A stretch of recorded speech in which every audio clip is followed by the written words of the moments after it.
If someone knows how to make fast onion, I would love that. I was also imagining like making some version of this that's like just like straight onion juice. Yeah. Like imagine No. like getting to the point where you got to and just being like, yes, good sir, the only thing you have is fast onion.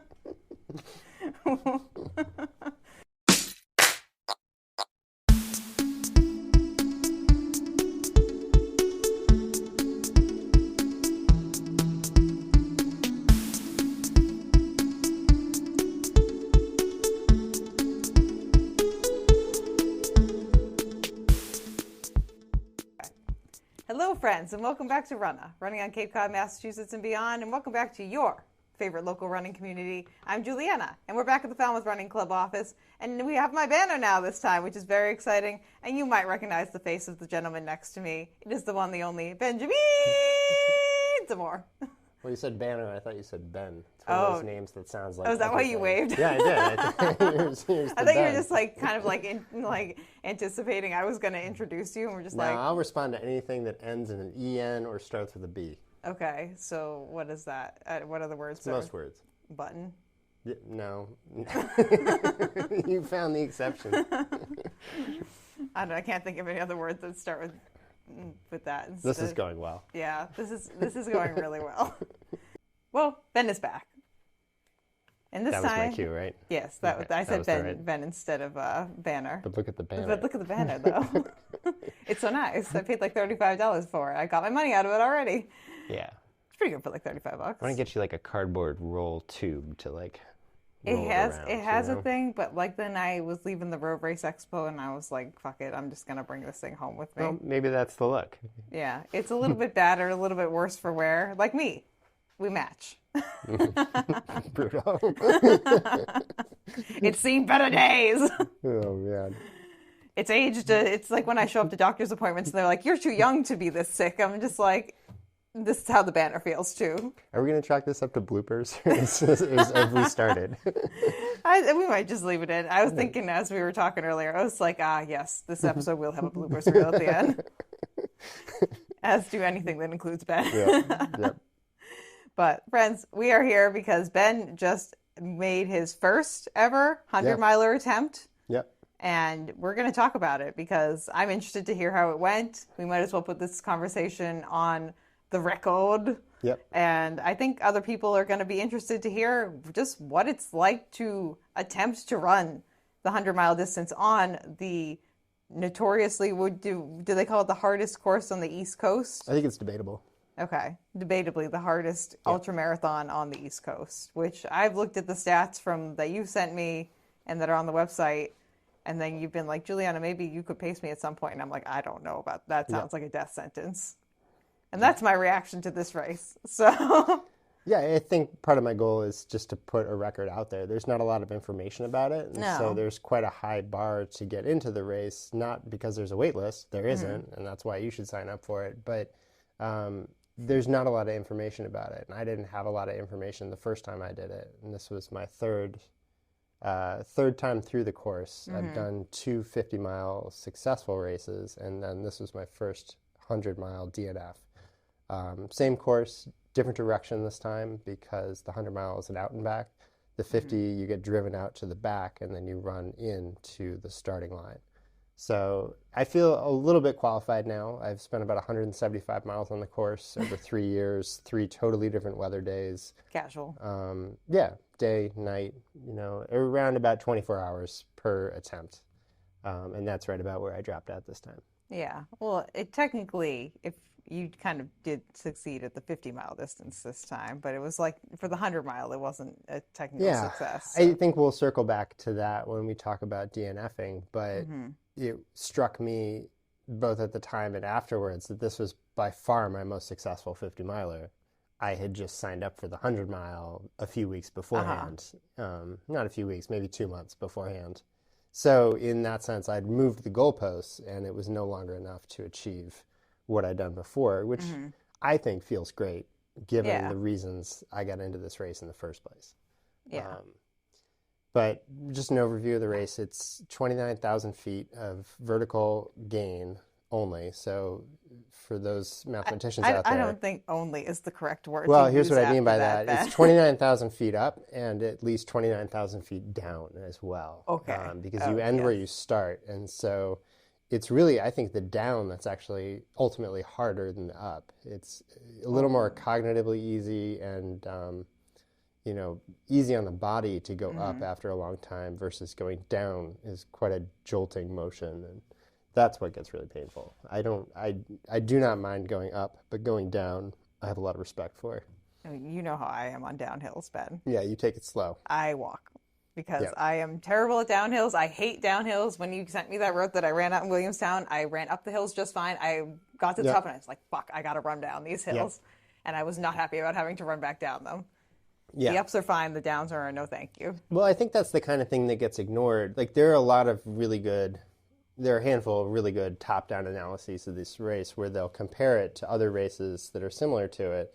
And if you just look at the stats, it seems like, I have to go up 29,000 feet. Yeah. But you have to go up and down 29,000 feet.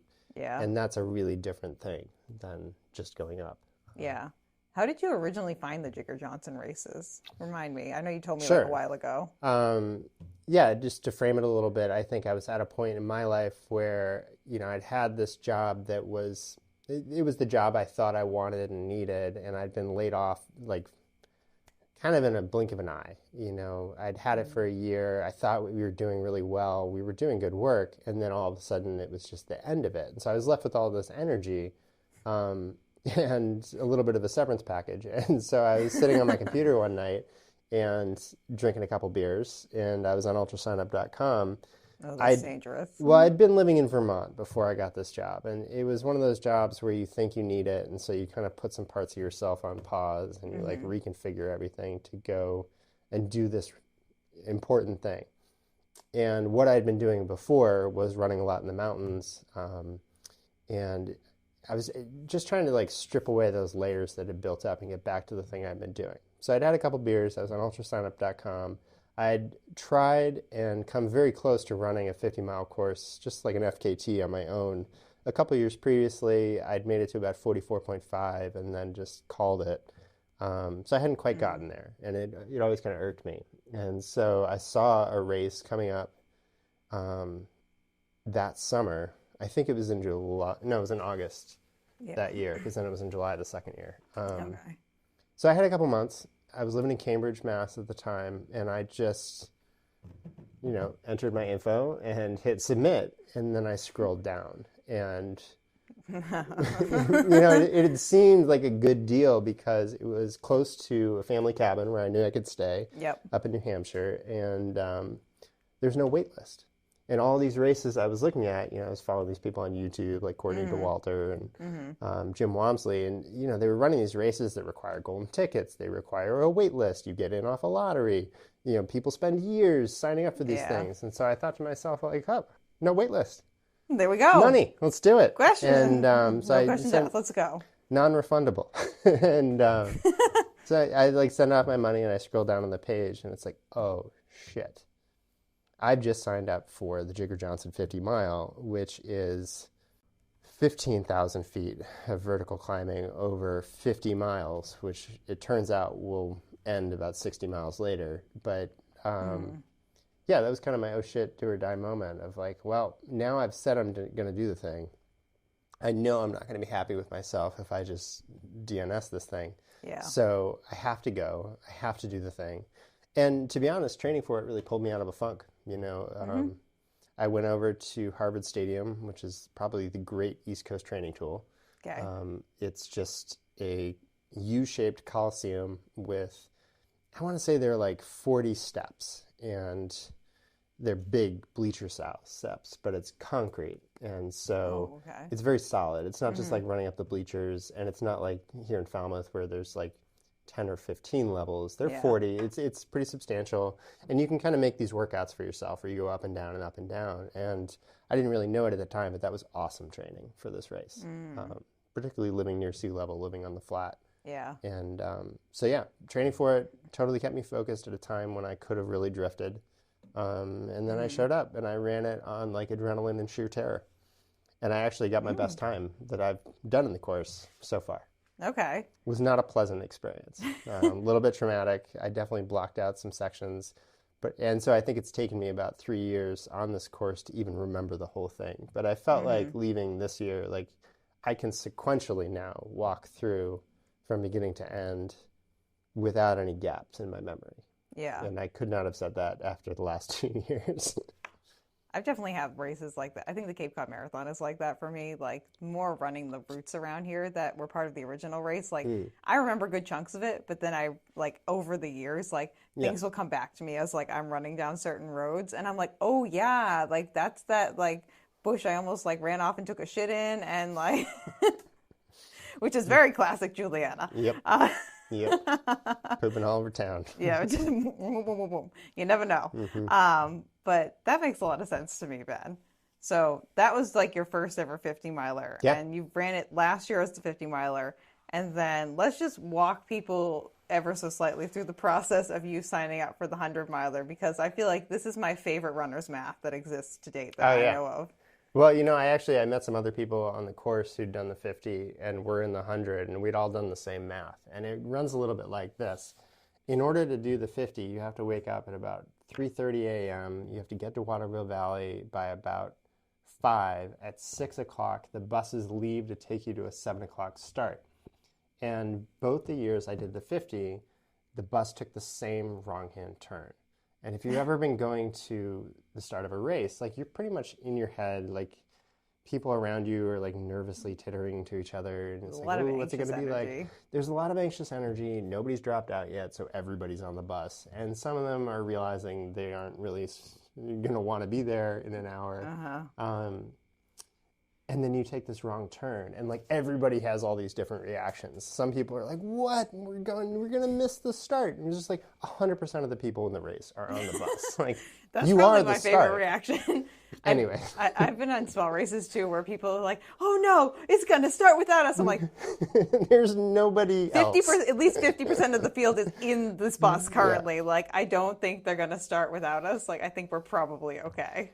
Right. So even if you think that way and you're like, all right, well, there's no point. And also, it's a really long race. So 15 minutes here or there. Like, even if they don't take that time off the end and count it for you, like, it just isn't that big a deal. Is it chip timed too? Yes. Oh. Exactly. That's the same conversation I had with people at the Falmouth Road Race this year who were like, I'm not going to get my best time because I'm like, friends. It's whenever you cross the mat. Yeah. Right. So all these things are going on around you. You're cramped on a bus. Like it's a school bus. So your legs are like, doubled up here. And, you're backpacking. So you're kind of like leaning over a little bit. Or you have right. it on Which the is side. not the position you want to be in for 60 minutes before the start of a challenging mountain race. Yeah. So really get you in the right mindset. I was once again sitting on the couch this time, having a couple beers and looking at my 50-mile sign up and kind of thinking like, well, I'm really not excited about that bus ride. I bet they're going to take that wrong turn again. And I don't want to do the bus ride. And so then I noticed it's an out and back course, but they've removed 2 mountains from the back. So the first year I ran the 50, the 100 mile was a true out and back. You ran the same course out, the same course back, 5 major mountain climbs. Now there are not 10, there are only 8. So I'm thinking to myself, like, that's not even double. I could skip the bus ride. I could sleep in. And it's only like $130 more. You might as well. So I hit submit, Fuck it, And I knew at the moment it was going to be a big reach. And I also knew, I think something I've liked about this race relative to other races that I've done is nobody watches it. There's nobody out there on the course. You might pass 5 hikers all day. They'll tell you good job maybe, but like they're just people having their day. And there's no cheering crowd. There's no there's no one to like disappoint really, or no, the opposite. There's no one to cheer you on. Like it's purely an internal battle. And I thought at the moment of signing up, like, well, I have these 2 little finisher trophies, and they're like laser cut wood or whatever, and they're like on a little, I think I got a nice engraved flask the first year for finishing. And it's like, sitting on the dresser, and I was just like, am I going to be somebody who collects tokens of my success? because I never really reached for the hard thing. Yeah. And at the time I signed up for the first one, the 50 mile was the hard thing. Yeah. But the next year it went a little better, and, by year 3, it wasn't the hard thing anymore. Like, it was kind of the reliable thing. Like, I'm reaching back for this thing. I know how this thing tastes. Let's go back for that. Yeah, the 60-mile ultra that's the hardest on the East Coast is definitely pedestrian at this point, Ben. I think it can become pedestrian, and I think it had. And yeah, I just had to ask myself, like, am I going to be this guy who has this rack of, like, trophies from the middle distance of a challenging race? Or is this the year I rolled the dice on maybe not getting the trophy? And so I felt like it was more in keeping with the spirit of what got me into it to roll the dice. And, sure shit, I don't have a trophy this year. You completed your goal of not being the person who collects all these trophies. Exactly. There we go. That comes full circle at the end of the race when I'm DNFing, because I have no doubt that I did the thing. Like, I didn't finish the thing. But I'll have to go back next year. But I did the actual thing, which is not showing up to collect the trophy every year, but continuing to push the challenge in this 2 days a year, because the other 363, 364 days of the year, the other 364, whatever days, I'm assuming it's a leap year 1 year, it makes my life so much better. This day, tomorrow, I live really differently because I know I have this thing coming up, which is big and scary and challenging, and which organizes all the rest of my life around it. Yeah. I mean, this is why I like running with you, Ben, because, like, I tell anyone else that I want to run, like, a 50-miler, and their reaction, generally speaking, is like, what? No, that's terrible. Like, why would you do that? Yeah, people get worried. Like, real worried. Yeah. Oh yeah. Like, I've now started to fully, like, I thought I experienced that when I was, like, telling people I was running marathons, and now that I've started to mention the 50-mile distance, people are like, no. I'm like, yeah. They're like, no. Right. And I think if they know how long a marathon is, they start to do that mental math for you. Like, you haven't done it. And they're like, well, that's almost 2 marathons. And they're like, believe me, if they've measured this course the way they tend to, it's more. It's probably more than 2 marathons. I was, like, thoroughly surprised at the Watuppa 50K when we showed up and how, like, close to a 10K each of the laps was. I was like, wow. That was a kind race. It was. It was good for me, Ben. I needed a kind entrance into the ultramarathon scene. There's nothing wrong with that. Like, your life can be full of kind races. I also think there's a place for the challenge, like the wave that's over your head. And I think... Give me enough time. Yeah, you're still looking. No, and I think... I finished the 50K. Juliana won the Watuppa 50K this year, and it was her first ultramarathon race. And we're not going to get into that because we've already spent significant podcast time on it. We've already gotten salty about that. But no, my point is, you're still looking for the wave that is bigger than your head. You found big waves that your head is at the level of, but I think you've signed up for this 50 in, 2 months? Yeah. Which this is definitely a distance that I'm just not even choosing to think about, like, how far it is. Well, you have Berlin in between, right? Yeah. So I'm going to use that as just, like, we're just going to keep ramping up mileage from there. Same way I did it in the spring, but just, like, kind of, I think for me, like, going into the 50-miler, like, being injured recently and, like, with the anemia and stuff that I've been dealing with, having to walk run and, like, dealing with being out there just, like, longer amounts of time is really good training. I'm just, like, mentally, I'm putting this into my mental training. Totally. For that, and just being like, yep, we need to walk, we walk. We're just getting to the end. That's it. That's the end of it. We're on an adventure. We're just out here getting to the end. Yeah. That's all. Yeah, and I think, to circle back to Jigger Johnson, I went into that race with a lot of thoughts about my own ability. And what was the thing you said the other day? Like, I thought I had a good plan and was quickly humbled.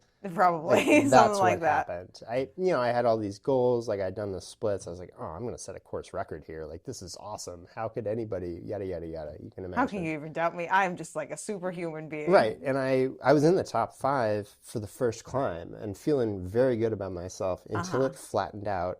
I run into a mud puddle, like, not because I didn't see the mud puddle, there's just no way around it. And my hamstrings cramp up. And I'm, at this point, 18 inches deep in mud. I can't move. Like, I can't lift my legs out of the mud. Like, I'm just there in the mud. And, there are people kind of going by. And, like, I'm watching that top 5. Like, it was meaningless to be in the top 5 ever. That fast. Maybe. Like, and that close to the start of the race. Right. It just had no bearing on anything.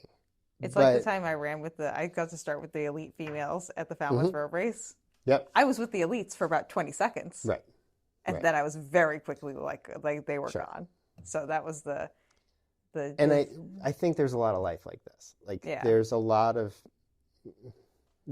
time I've spent walking around thinking thoughts about myself, about my place in the world based on a sprint at the beginning of the race. And I think what I want to remember at the end of my life is my thoughts at the end of the race, what I was thinking for the last mile.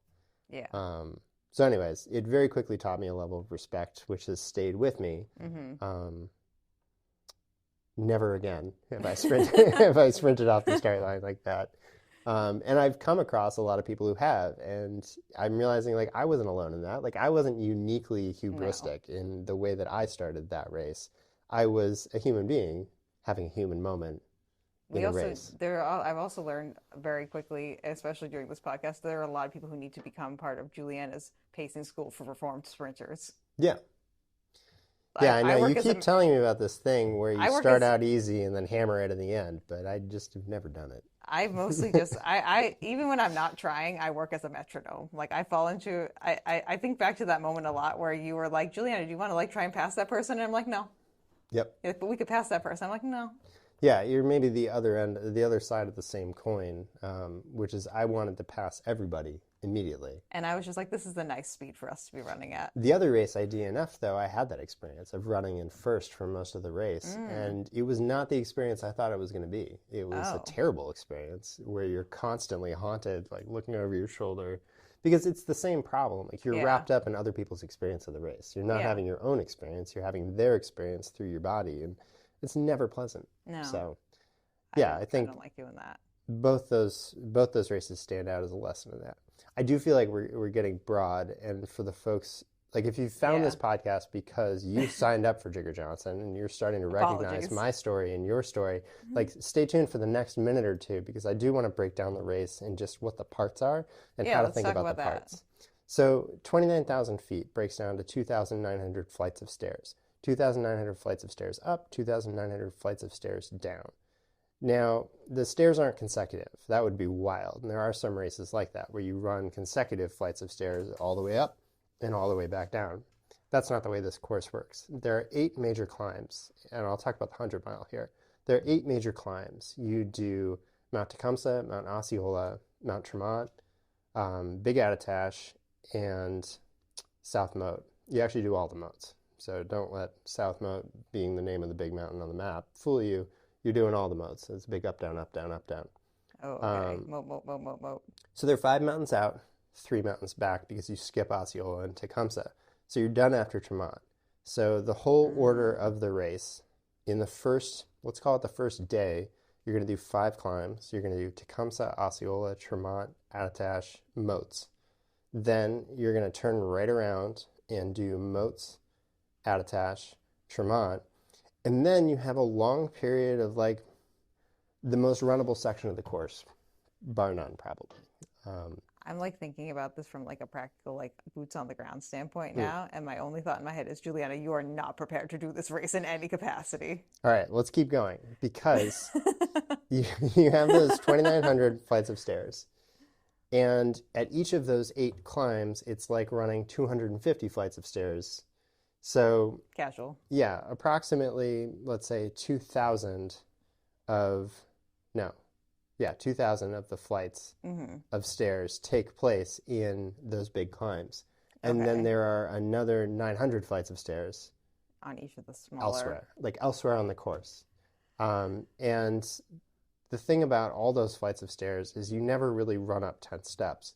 You run up 6, down 2, up 4, down 3, up 4, down 1, and then back. And so some of that 900 is spread out through those up, downs. But just psychologically, it's really grueling to do that. Furthermore, the nature of East Coast trails in this metaphor are a little like your toddler spread Legos irregularly over all the stairs.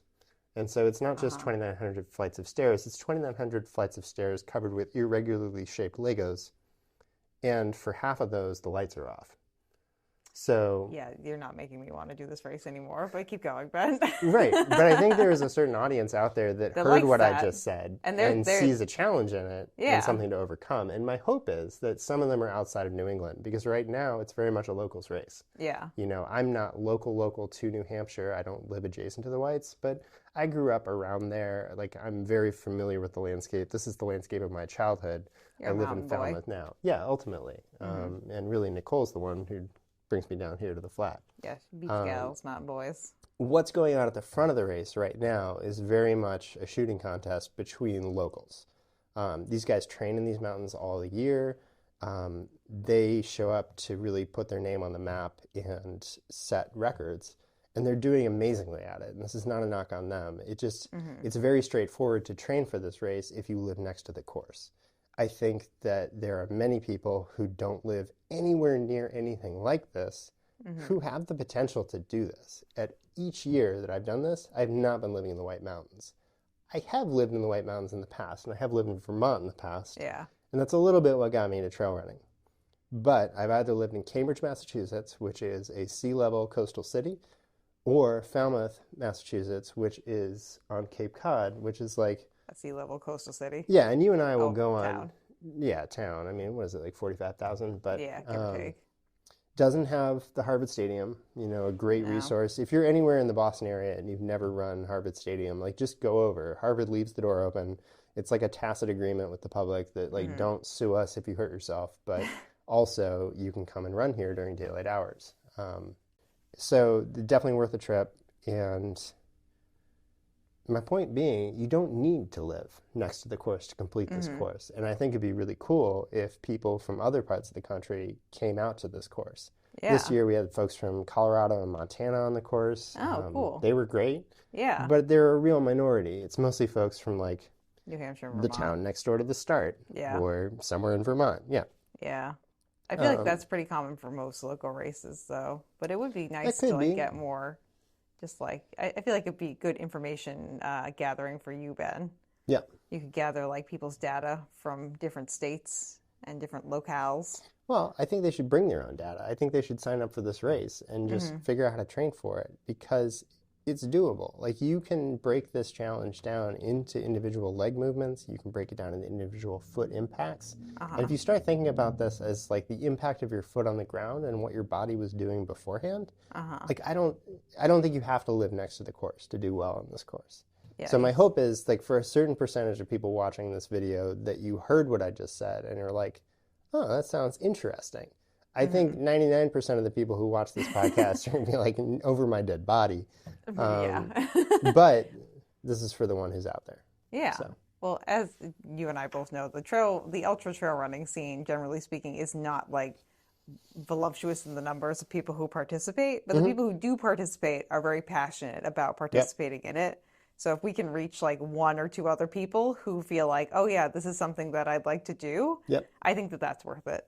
Yeah, and I think, you know, the first year I signed up for it, there just wasn't any information. And so I was looking at this map, and, you know, I'm quite data-minded, so I was looking at... You don't say.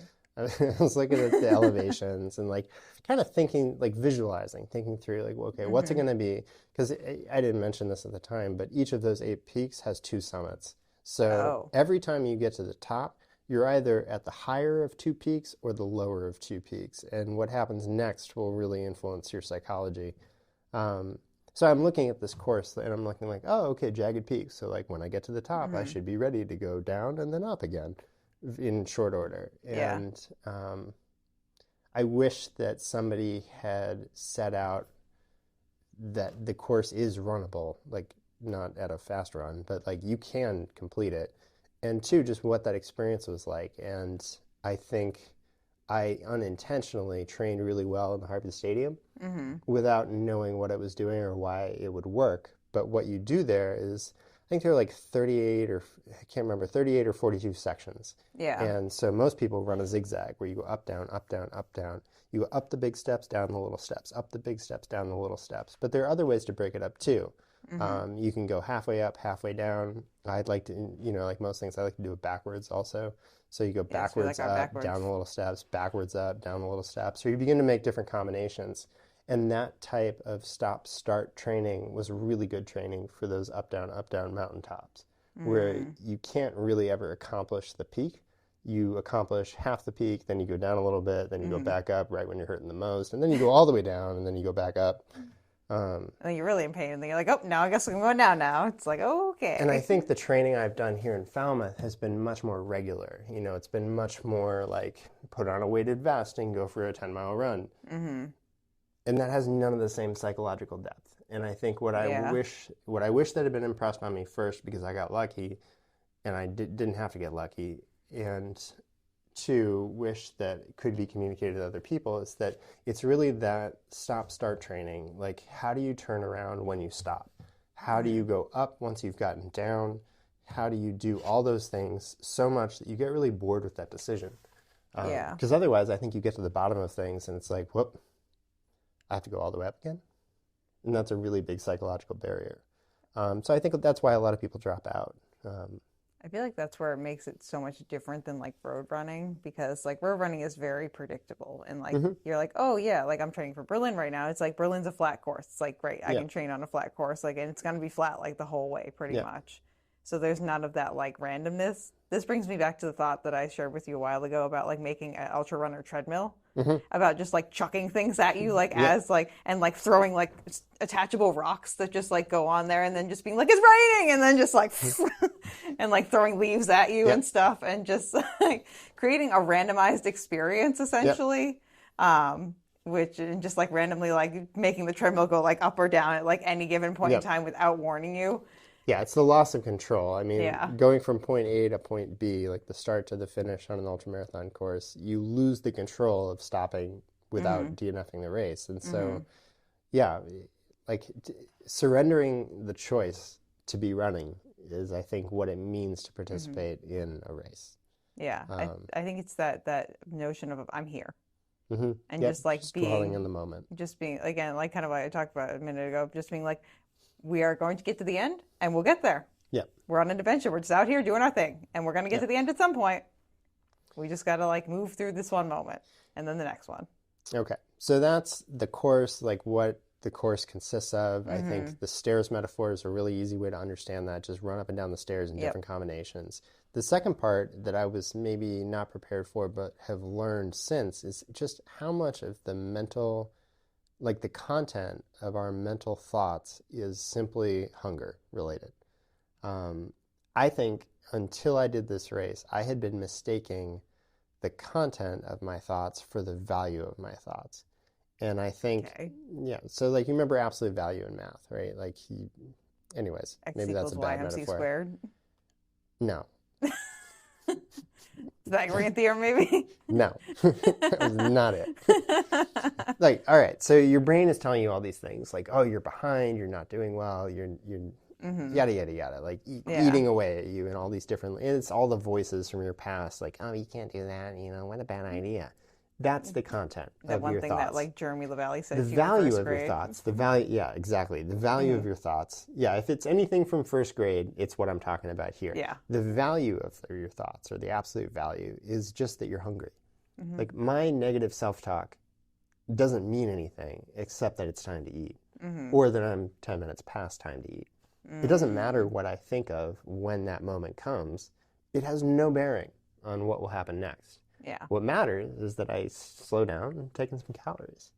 And so, you know, something Nicole and I have been playing around with a little bit is like, is there negative self-talk, or is there just a failure to arrive at 200 to 300 easily digestible calories per hour?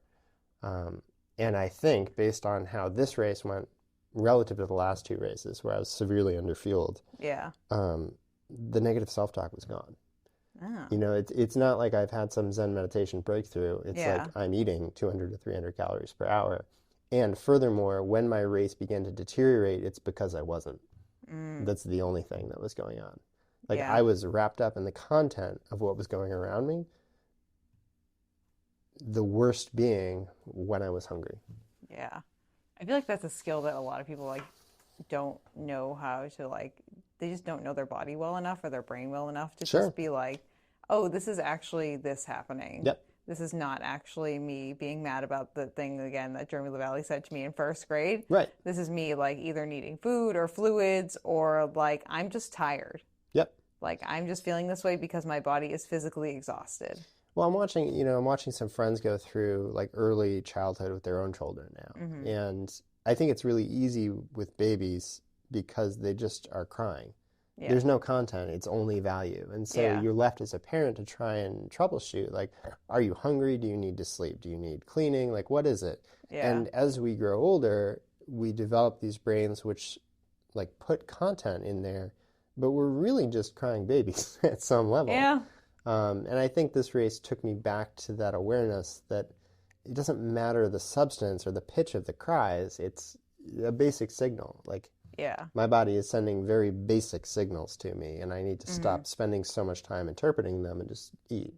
Yeah. So it definitely is something that I've definitely learned as I've like started just doing more distance running and stuff too, and also just like having all the weird chronic illnesses that I have too. Like sometimes I'm just like everything hurts. This is going on. It's like why am I grumpy? It's like, oh yeah, Julian, you haven't slept well in like 3 days because like you keep waking up because your calves are cramping at night in the middle of the night. You're just tired. I think the good point you made to me the other day was that it's not only about, what food you put in your mouth, but it's about how your body handles it as well. And yeah, for sure. You pointed out that it doesn't matter how much broccoli you eat, you're not absorbing iron very well. And so you can eat a ton of broccoli and it's not going to impact your iron levels because there's the mechanical breakdown of food, but then there's the absorption of nutrients.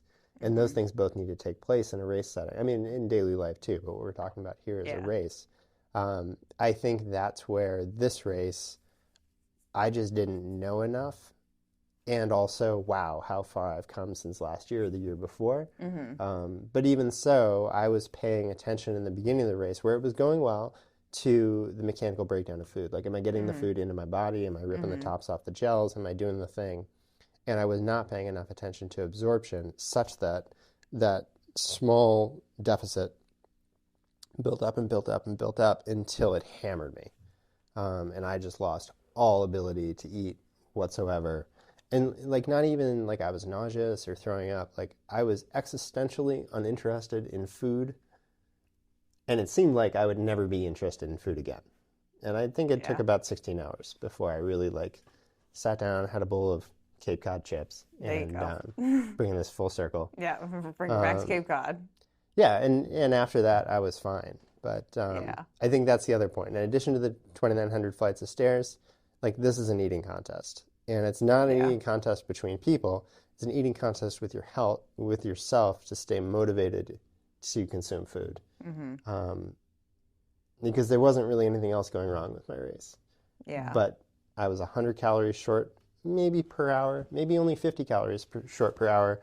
Over 24 hours, it added up.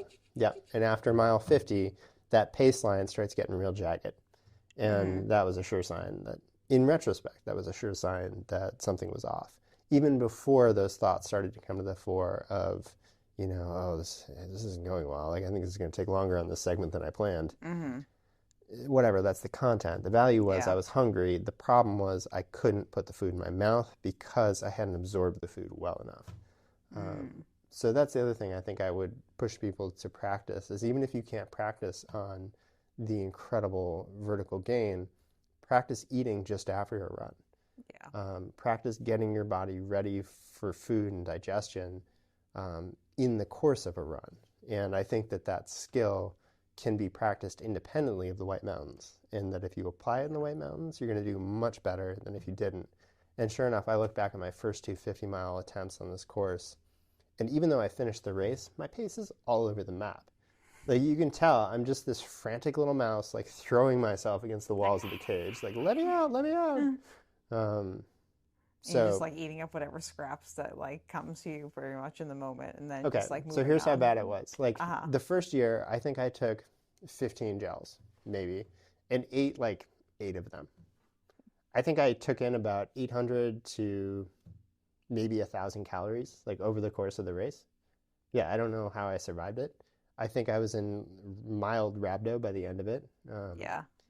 The second year, I was even less interested in eating, but knew I needed to. and for some reason decided not to take a bladder, like a water pack in my bag. I was like, no, I'm just going to use handhelds. And that race, I was dehydrated. Oh, yeah, the first year I ran out of water Nice. because, rookie mistake, didn't take the bladder out of the bag to fill it. So when the volunteer helped me fill it, we only filled like 200 milliliters. Oh. Because all the stuff from the required kit was pressing against it. And just didn't think of it until I ran out of water half a mile past the aid station. And was like, oh, shit. I have a 14-mile segment here. Yeah, with like no water. Yeah. And so that really took my pace down. I was moving pretty well up until that point, and after that, it was a survival fest. The second year, for some reason, just also didn't take water. I was like, I'll be fine. I had 2 750 milliliter handhelds, which was a dumb idea because then I couldn't use my hands, which maybe is a good time to tell you about the MVP of this race, which is these... Did we name these? Trekking poles. No, I'm just pretty sure they're magical. I feel like they need, if they're going to have like this much lore, but you got to name the trekking poles. They have to be like the Green Giant or like Green Bean Machine.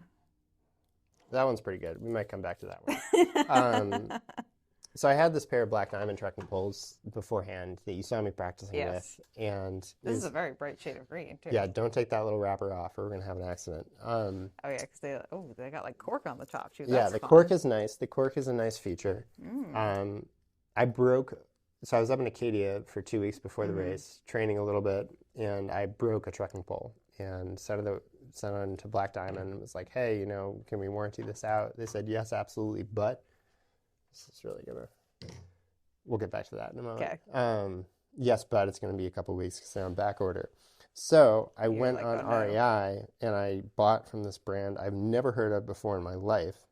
This is an Austrian brand, Comperdel. I've also never heard of it. Yeah, right? Not a big name here in the United States, but this thing was the best performing piece of equipment I had in the race by far. First of all, they're bright green, which means that you can see them when it's dark.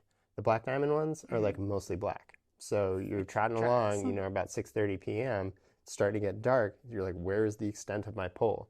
This thing basically glows in the dark at that point. Yeah, because even the tip is green. Well, the very, very tippity tip is metal. But actually, this paint returns a lot more light than you think, particularly when it's dark around it. Okay. These things start to pretty much glow. That's kind of nice. They're also adjustable, which is not a feature that I was initially shopping for. Let's see if we can do this without... Yeah, there we go.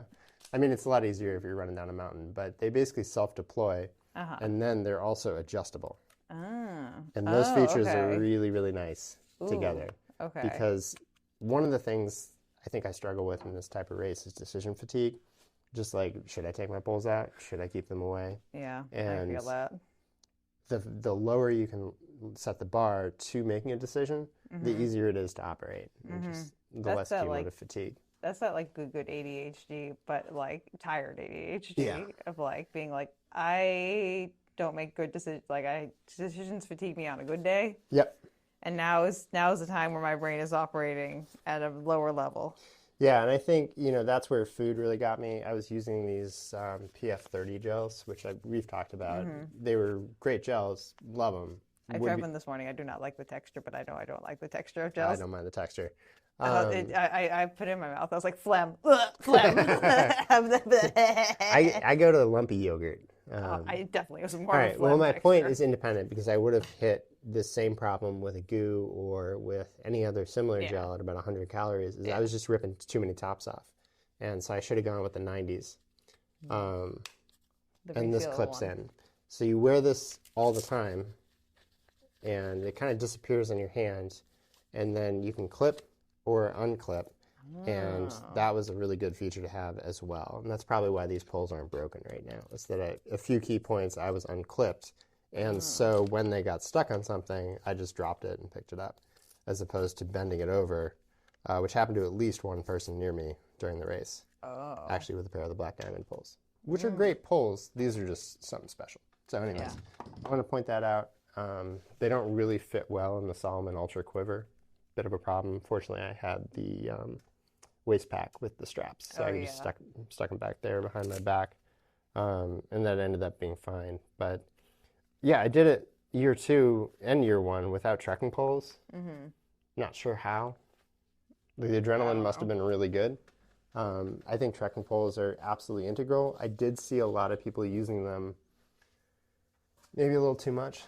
Like going down some of the big mountains, I think they're a little bit more of a liability. It seems attractive because you don't want to go too fast, but really in those moments you need to sit down and scoot, and the trekking poles keep you leaning over. And so actually counterintuitively, I think they make you more likely to pitch forward rather than stopping you. Didn't see any accidents, but it definitely slowed people down around me to have the poles out in the descents. I would be terrified to go down a hill like that, or like a mountain like that with poles. You could not pay me enough money to do that. Anyways, as your friendly neighborhood walking down hills friend, especially when there's ice. We are taking a very, very, very slow saunter down that hill. Yeah, I think the course is not icy. It's in the summer, but there are... Did you see snow? No. Oh, okay. No. There are ice-adjacent slip surfaces, though. There's a fairly long stretch where you're running on algae-covered rocks. There's a lot of pea stone. And then new this year, it was so dry for the 2 weeks beforehand that it was actually quite dusty. And so there was a lot of like of the course. Fine silicate dust, both in the air and also on the ground, which caused some of the rock surfaces to be very slippy. Is that something you would have considered like a mask for, or like? Yeah, actually, like it would not have been a bad thing to have a buff. One woman near me was using a waterlogged, like she'd run her buff through the creek and was using it to cool. And I thought to myself, like, man, I wish I could pull that up over my nose right now. But again, like the other 2 times I've been through this course, it's been wet. The first time it was flooded and we'd had like 2 days of downpour. And then the second time it was muddy because there had been rain recently. So both those times the battle was wet surfaces, but not this time. Next time we bring a buff, maybe? Something new and different. Yeah. No, I think I had buffs on the course. It just, decision fatigue. You don't think of these things in the moment. Leave it on your neck. You see the dust in your headlamp and it's like, well, I'm probably breathing some of that in. That can't be great. And then after 24 hours, it's really out of that. So. Yeah, that thought kind of like leaves your head soon enough. Yep. Even when I'm out on smaller runs, I have those things come to me where I'm just like, this is bothering me. And then within like, or even just like this morning when I was running with the vest, like I was clicking, one of the things was clicking on the vest. And I was like, that's kind of annoying. And then I just like, after like 5 minutes. I love a vest click. Yeah, it was like the entire time. But after a minute, like I didn't hear it anymore. I was like, yeah, whatever. Oh, that's good. I've had some long days in the mountains. Like the other one I get is the hydration bladder is like half empty and it starts to squeak like against the sweaty part of your back, and you just hear this like. Honestly, my worst thing is when my stomach makes the squish, like the sloshy noise. Yep, You've heard that in the real time. That's a wild thing to happen. No, that happens to everybody though, and it's just the stomach's not clearing. Like you need your stomach to regain motility. And too bad mine relies on medications to do that. Yeah. No, I think you definitely, like everybody has their own unique disadvantages. I think I've identified a lot of yours that have to do with food intake and just how are you going to, that's one question I have for you about the 50 is just how are you going to stay fed for that whole time? I'm going to have to, I'm not 100% sure yet. That's a strategy we're still working through, Ben. Well, I think, the liquids for the 50K worked okay, but like, I don't know if I want to take it another 20 with that. I mean, the high-carb tailwind seems like a solution. Yeah. I didn't love them more than this time. I took some... I'd been using the 320-100s, and I had them on the course. I just didn't take them. So now, what do you think caused, like, your nutrition fatigue, more or less? Do you think it was, like... Do you think there was, like, some malabsorption in your GI tract happening? Because, like, as you're... A little bit. Not too bad. I think it was a little bit, like, erroneous reflections on past races. I'd always, remember memories of races past for causing malabsorption in your GI tract.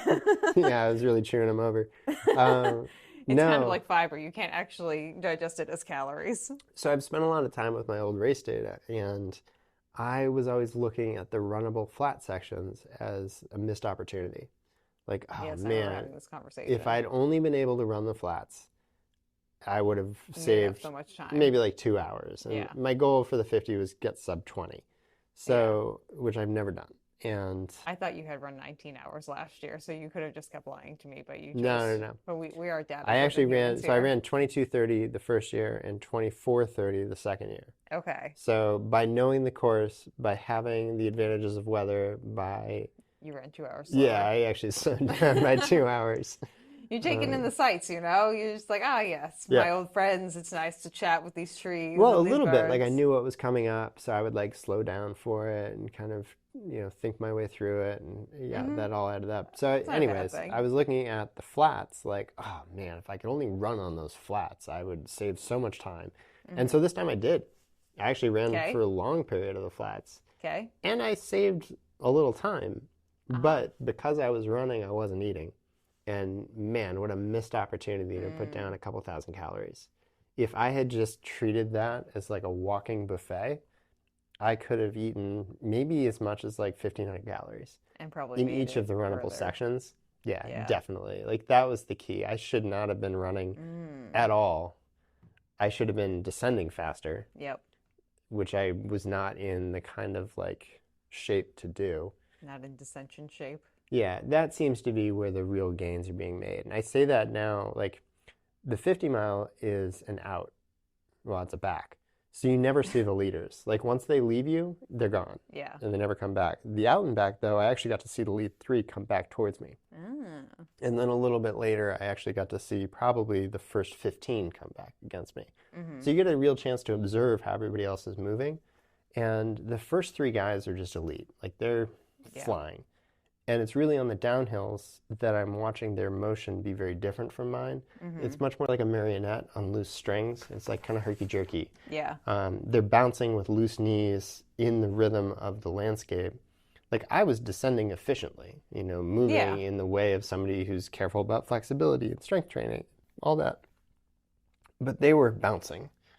And I have to figure out how to do that. Like I don't know how to do that today. You gotta be more boingy.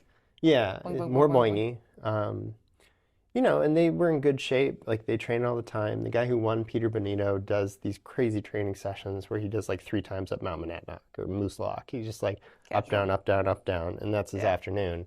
And then he'll do the same thing again the next day. And then he does longer efforts. Wild. Yeah. So he was running like somebody who trains that way. And that's crazy. Massive respect to him for doing all that work. He's clearly had a breakthrough. So that was like one group. Then there's another group of locals who are just ferociously thrashing the course based on their fitness level being pretty high and their familiarity with the course. Like they don't spend a lot of time looking for directions. They've just grown up in that area or they lived there for a long time. Yeah, it seems familiar. That's their casual backyard run. Those guys are moving really fluidly. And I realized that it was not, in fact, the runnable flats. Like what they're doing differently on the runnable flats is slowing down and eating. These guys are leaving the aid stations with food, like in their hands, and just having a meal for themselves in the next 3-4 miles. Sandwiches and pizzas. And precisely. It's a little bit more like chili or some soup with noodles or that kind of thing. But they're being very good about leaving with food and spending the time to eat it well. So that's the project now. Is like, how do I set myself up to digest my way through this race? This could be like where we meet in the middle, Ben. It's like working on that digestion piece, making things a little more digestible or just like kind of like figuring out how to absorb things correctly. Yeah, the idea I'd had that I did not execute on for any good reason whatsoever was leaving hot soup broth in thermoses in my drop bags. I had this idea last year, and I just didn't do it this year. So next year we attempt that? Yeah, it's a little bit like the week before the race, you have to do all the prep work, and you start to get pretty nervous. And I think I was so up in my head that I was too nervous to really ace the prep work. Yeah. And I need to view the race as being about 7 days long. It includes the taper. It includes all the prep. And really, I start the race maybe a week before, like the weekend before. Yeah. Procuring ingredients, having thermoses. That was a big barrier. I just don't have enough thermoses. I don't have enough leak-proof thermoses. I feel like this is something we could remedy, Ben. Yeah, we could remedy it over at Ocean State Job Lot. Like it wasn't a huge thing, but all these little things become enormous when you're, like, oh my God, I'm going to run 100 miles. What? And I shouldn't have worried about it so much because I wasn't going to run 100 miles. I was going to run 58 miles. Yeah. I think definitely like I know when I've had races in the past that haven't gone well, like my body's a little bit more variable, I would say, than most people's bodies. But like I know I've had races where like I take the same fuel that I've been taking for years, and my body just like won't absorb it. Or like the worst ones are when my body won't absorb fluids. Yeah. And I'm just like, come on, work with me, let's go. Yeah. You know, let's kick into gear if we can. That happened to somebody I was training with in this race, and he ended up dropping very early just because he couldn't go half a mile without vomiting, and like. Yep. It was so heartbreaking to see how much work he'd put in and just no satisfaction. That's terrible. Yeah, it was exactly as you say. Like he was using tried and true strategies on a course he was familiar with. Wasn't anything different. No. Your body just like, because of the way it's built, it's like, nope, not today, friend. Yeah. And you're like, okay, yeah, sure, not today. Yeah. So I think that those situations were out there. I don't think that was my race. I think it was a slow kind of frog in a boiling water situation for me. Yeah. So what was the thought process that kind of got you to the point where you decided like, this is where I end because like you came back and like, as far as I can tell out from the outside, you're like largely the same, like externally, like muscle wise, like we've learned a lot of lessons. We're a bigger, better Ben inside internally. We are like living our best like mountain shaman life. The first mentally. 2 times through this course in the 50 miles laid me out flat on the floor. Like couldn't walk, couldn't go up and down stairs. I remember you coming back from Jigger Johnson last year and going to work at the Run House together afterwards. And you were like hobbling around. No, this wasn't that. Some things I went in 20 pounds heavier with no real like, it wasn't fat. It was, I think, muscle. And again, I do not like. I didn't realize Ben had put a like. I didn't realize either because to me I looked the same. But to me, you also look the same. So I don't know. With steady fueling over a year, and that was the lesson leaving last year. It was like didn't eat enough. You know, knew it going in. Didn't take it seriously in the race. Didn't eat enough. Got wasted by it. Finished, but wasted. I was about 160 pounds for that race, and I entered this race. I weighed myself the week before, and I was quite surprised to learn I was 181 pounds without really changing shape. And I put that down to constant fueling during runs. Like when you and I run together, I'm always sipping a bottle. Yeah, and even if we just go for like an hour run, you just constantly. Because it's, I think, a good opportunity to put calories in the body while you're using them. You're not only training the body, but also replacing. And so, yeah, I've noticed a huge change in my energy levels, but also I'm realizing I haven't been stripping the muscle down every time. Yeah. You know, when I was running to exhaustion, to deprivation, I was constantly reducing the amount of muscle on my body. And now that I'm no longer doing that, the muscle is free to accumulate. That's my explanation, at least. You know, I'm an outsider to this field, but that seems to be the change that I've made is a lot more tailwind, a lot more gels, and just constant eating, really. It kind of reminds me when I talk to people like nutrition-wise about their hydration, and people are like, well, I'm drinking coffee. That's fluid, right? I'm like, I equate a caffeinated beverage to 1.5, like 1 cup of whatever it is in, 1.5 out. Sure. So you're taking in fluid, but you're getting rid of like 1.5 times that. And there could have, this is a bit of an aside, but there could have been some caffeine impact on, I was really worried about going into the nights. Like I've just been sleeping really regularly. And so my body is quite trained to go to sleep. Yeah. And I was really worried. That's what I would worry about too, honestly. Yeah, so I probably had more caffeine than I needed. And that could definitely have reduced the amount of gut motility I was able to achieve with just a lack of liquids in my system over time. Yeah. That could be there. Another thing I probably should have mentioned about the race, and hopefully those folks are still listening, is that the aid stations are not evenly spaced. So in a lot of races, like in a looped course, you'll often have an aid station every 5 miles. That's a pretty standard distance. Yeah, even like the Cape Cod Marathon, every 2 miles we have an aid station. Yeah, so there are all these different opportunities to get the things you need. In this race, you go, I think it's like 8, 8, 14, 17. And I apologize if the math doesn't end up there. But the point is, trail math doesn't matter. In the 50 mile, which is the race I'd experienced before, you go 17, 14, 8, 8. 8. Maybe there's another 8 in there. But the point is there's like a group of 8-mile distances. Then there's a 14-mile, and then there's a 17-mile. And the 17-mile is Attitash and the Moats. So in that 14-mile section, you have a lot of runnable and a steep climb up Mount Tremont. Okay. Mount Tremont is like a spike in the middle of this course. Like, it's not really like the other mountains. Osceola and Tecumseh are like very interesting mountains. There's a lot to see. You get great views. There's like one spot with a view on Tremont, but for the most part, you're just in what feels like a jungle, either climbing up a slide or going down the world's most switchback staircase. And it's just a tremendously, like, that 14-mile section is like boring. It has that spike right in the middle. And then you do this 17-mile section, which is really different. So in the 100-mile, you start with those little guys, you go up through the 14, you accomplish Mount Tremont, and you're feeling good about yourself. You're back on the runnable flat in the Bartlett aid station. Then from Bartlett to South Moat, you do Big Attitash, which is a big up, down, up, down. So it's got these they all have these little notches right at the peak. So you go all the way up, then a little bit back down, a little bit back up, and then all the way down.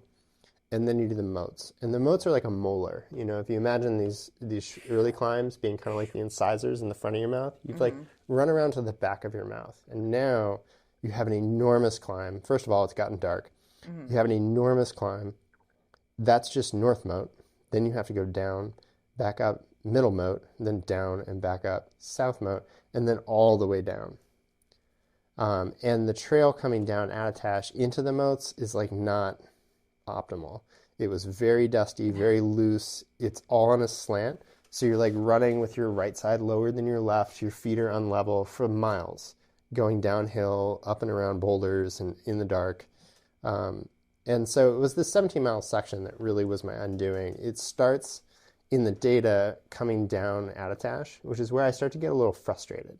Okay. That's where I kind of noticed, like, I have one set of emotions up until then, and then, yes, slight irritation, a little bit of frustration, still moving pretty well, you know, not doing badly.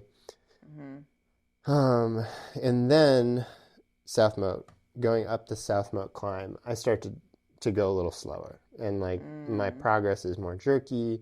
I had picked up another runner in that space, like this guy who was running around me was like, oh, you know, let's run together. And I was enthusiastic, and I probably should have been more cautious. It's hard because, like, there are only like 58 other people who are interested in this challenge every year. And they all show up on the same day. And it's like, oh, man, this is awesome. Like, I recognize some of you from before. I like, meet people you who guys are like me. You guys are all into the thing I'm into. Like, let's chat. And that's you like a trap. Power Rangers too? I like Power Rangers. That's a trap. It has absolutely been my downfall, at least this year, because what happens is you start to push your pace to keep up with them. At the time, I weighted as like, okay, well, if he's got maybe a brighter headlamp and a different map, you know, I had a phone with Strava, which was great. Like, the problem was getting your phone out, getting it up, looking at the map, whatever, neither here nor there. He had CalTopo on a watch, so I was like, oh, well, between the two of us, that'll work. CalTopo on the watch turned out to be worse than worthless. Like, he could tell that he was near the trail, but he couldn't figure out which direction it was in. So the navigational aspects I way overrated. Like, oh, it's going to be good to have this guy along. The second was, like, he was a nice guy. Like, we were having a good conversation, and that makes the miles go more easily. But when you're chatting, you're not eating. And you're also, like, obeying somebody else's clock. Like, you almost need to treat other people on this course as hallucinations. Like, you don't know if they're there. Like, maybe don't spend so much time connecting with them. Like, they might not be there. You might not be there if you talk to them. And that was something I'd had to remind myself year two. It was like, don't get wrapped up in other people's races. And I think that was one problem I had, is I got wrapped up in this guy's race. And he was moving pretty well. It was his second time attempting the 100. You know, not a lot of folks I've talked to who ended up succeeding in the 100 had not. There's like a double negative in here, but like, it's not a lot of people do it on the second time. So he was on his second attempt. He turned right around at the bottom and went back out. So he ended up finishing. He had a great time, great race. But I got wrapped up in his race, and I shouldn't have. I'm just genuinely surprised that you talked to this guy, Ben. I know. I was thinking of you at the time because I was like, oh, man, look at me chatting with people. That's a Juliana move right there. Right. And I have to remember the reason I don't chat with people on the race course is that it is distracting. you can get wrapped up in whatever speed they're going. And if you are moving your mouth to talk, you're not moving it to chew. And if you're not chewing, you're not eating. And if you're not eating, you're not digesting. And if you're not digesting, your race is over. You're not moving. Right. So you got to keep it moving. So yeah, next year I don't want to be unfriendly, but like. I think what you just got to do, Ben, is just give them the good old. Yeah. And move on. I was good about that year 2, not year 1 or year 3. So that's my personal reflection. Anyways, it's a 17-mile stretch. Getting influenced. I was having problems after about mile 9. So I had 8 problem miles, which also encompassed a molar of climb, which was the moats, which was just a really brutal climb. In the 50, you start at that turnaround point and you go back. So you lead with the 17-mile section, then the 14, then the 8s. And I would describe the 8s as like a light slap to the face, and then the 14 and the 17 are like a punch. And in the 100, you get punched after being slapped. In the 50, you get punched first and then slapped. So by the time you're being slapped, you're like, oh, this is all right. It's fine. I've already been punched twice, so this is You nothing. can slap me. It's okay. Exactly. And so I got punched twice, and the second one coming down, I really knew, I think, like somewhere in middle moat to south moat that like, I texted Nicole at about 4:30 in the morning. I was like, hey, I'm not coming back from this. And 3 hours later I finished, which just goes to show how much time is out here. That I knew, and then there were 3 hours before I got to an aid station. And the aid station was great. It was run by somebody who's finished the 100. He had pancakes, he had broth, he had coffee, he had all the things you need. Yeah. And if he'd been there 10 miles sooner, like, I don't know, maybe, but no. Or just like set up camp and be like, this was a nice time. I think I'm going to have some pancakes. Yeah, I came in like a ghost of myself, and I was chatting with him a little bit, and he offered me all these things. They're very like attentive. It was a great aid station crew this year, and all the aid stations I passed. Yeah. And he offered me all these things. I just said, dude, I'm existentially disinterested in food right now. Like, it's not even about this race. I may never eat again. Yeah. So I've been there. Yeah.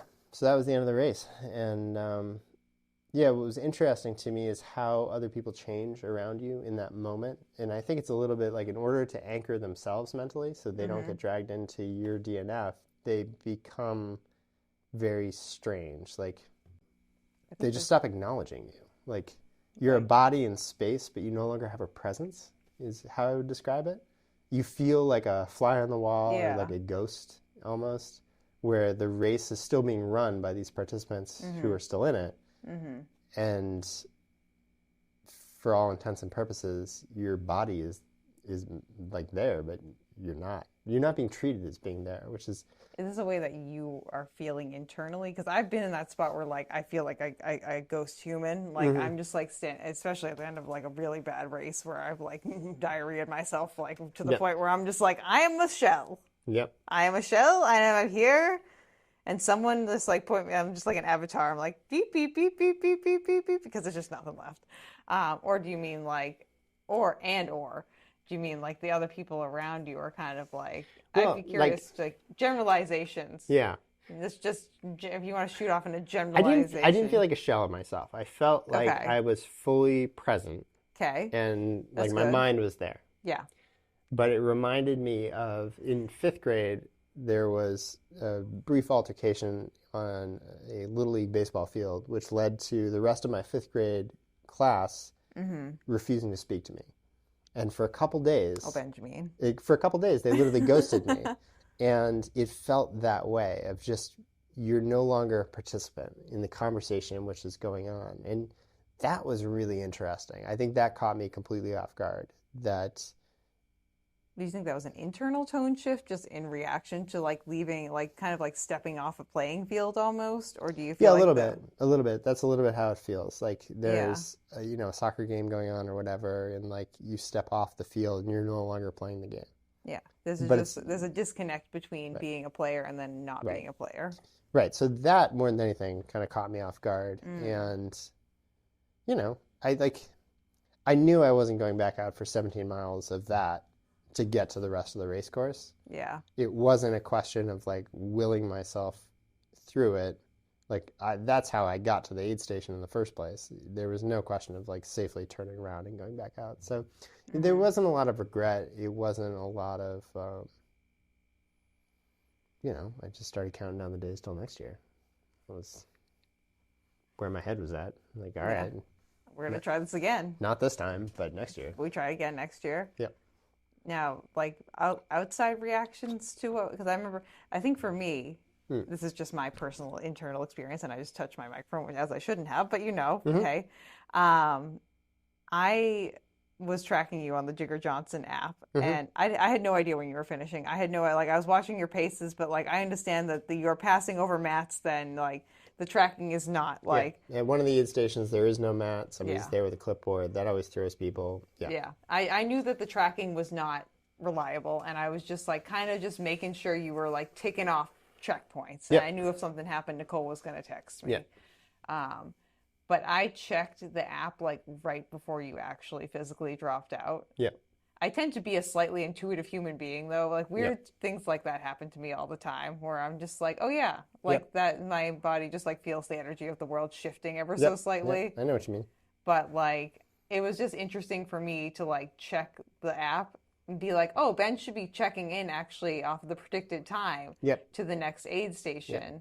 And then getting a text from Nicole being like, Ben is now dropping out. And just being like, oh, well, that was a pretty quick secession within like a 10-minute time frame, given the course of like a 48-hour race, give or take. I mean, I'm lucky to have a really supportive partner. And I texted her at about 4:30 a.m. And as soon as she woke up, she must have checked her phone and texted me back that she'd come pick me up. There's no like... I don't know. There's no ill feeling. Like, it's a very comfortable family to attempt things from. And I think, my life hasn't always been that secure, so I have to be pretty grateful for that. I think, the people who are worried about you will immediately be relieved. I just imagine my Uncle Paul, the second I finish the Berlin Marathon in like a month, he's going to be like... Yeah, and so, that group will probably watch this episode and realize I'm going back in a year to do it again and think to themselves, like, oh no, I hope he's okay. But no, there's no downside. Like, because it's not an enormous race with a lottery system and golden tickets to get in, like, I can just go back. So, I want to make sure I sign up immediately because the pricing's a lot better when you sign up early. It does fill up, but it doesn't fill up until right before the start. So, I don't think that's a risk. I'm not worried about it. I'm more just like thinking, how can I do it better next year? Yeah. And the benefit I know is that I'm going to have a better year because I did this weekend. Those things I learned about hunger, about nutrition, like those 20 pounds of muscle in between years 2 and 3, I lived with that all year. Like I got to experience fed way of living. Life as a buff man. Well, as we've all agreed, like nobody noticed. I was like genuinely shocked when you told me that the other day. But internally, like I got to experience that health for all those other days of the year. And that's what I'm looking forward to this year. It's just, there's been some equipment gains. Like I'm into the trekking poles. Black Diamond is sending my second pair out. So I have now 2 pairs of trekking poles. Yeah. They've got better bags, better clothes. Everything is a little bit improved.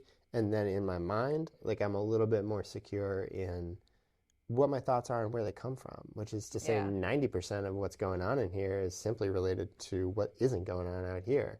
Yeah. And Fast Pickle's a big part of that. So. Ben's trying to get me more brand deals. Hey, as long as they're salty. As long as you can like kind of like mooch off them a little bit. Savory brand deals. Savory brand deals. Yeah. I mean, I feel like I feel the exact same way too, Ben. Like even just like now with like my anemia, like the other day I was running and like it was humid. I'm like in my peak anemic state, like, and I was just like thinking to myself, I'm gonna fucking rip it once I get this iron into my system. Like not thinking like, oh poor me, like oh this is terrible, but being like, I'm gonna be a monster when this is done. Yeah. I will say I hit some like 730s today halfway through my run, and I was feels like, good. The tennis ball thing, I like that. Well, you got to explain what we're talking about. Oh, Ben told me to hold a tennis ball because I'm trying to work on my arm, like get my arm swing back because I realized I've been really freaking lazy about it. And just like I know, like told me to use a tennis ball because it's like the same like kind of like resistance as as your muscles. And so you can work your muscles against the tennis ball very easily when you're holding the ball in your hands. And it's also just a little bit too large to clench. So it's going to open your muscles back out again. I think a lot of runners get into this place where we've clenched our hands, in not even like hard, but if you hold them like this, when other muscles get tensioned, they're tensioned against this clench. And so if you open that back up a little bit, you gain a lot of space in the rest of your body. And I think that's what you're experiencing this week. I could feel my shoulders like relaxing. Oh, yeah. Which for me, my biggest problem is that I start like bending backwards when I'm running, but to be able to like open my shoulders up and just be like a little bit. Yeah, totally. Makes a big difference for me. Yeah. Honestly, like 2 minutes on my pace just from the arm swings and that stuff alone. I was like, whoa, gain. Yes, you get all these little gains. Like when you dial up your goals, you get all these little gains, and those little gains add up to a much better life for the 99% of the time when you're not trying to achieve one of those goals. So that's why I think it's worth it for people to sign up for this race, is it will stretch you beyond your boundaries. You learn about yourself more. And you'll learn about yourself as opposed to who you are for other people, which I think is the big slippery danger with marathon running, is like you learn a lot about who you are in a crowd, but who are you in your head alone? And I think you have Superstar, number one. Clearly it's going well.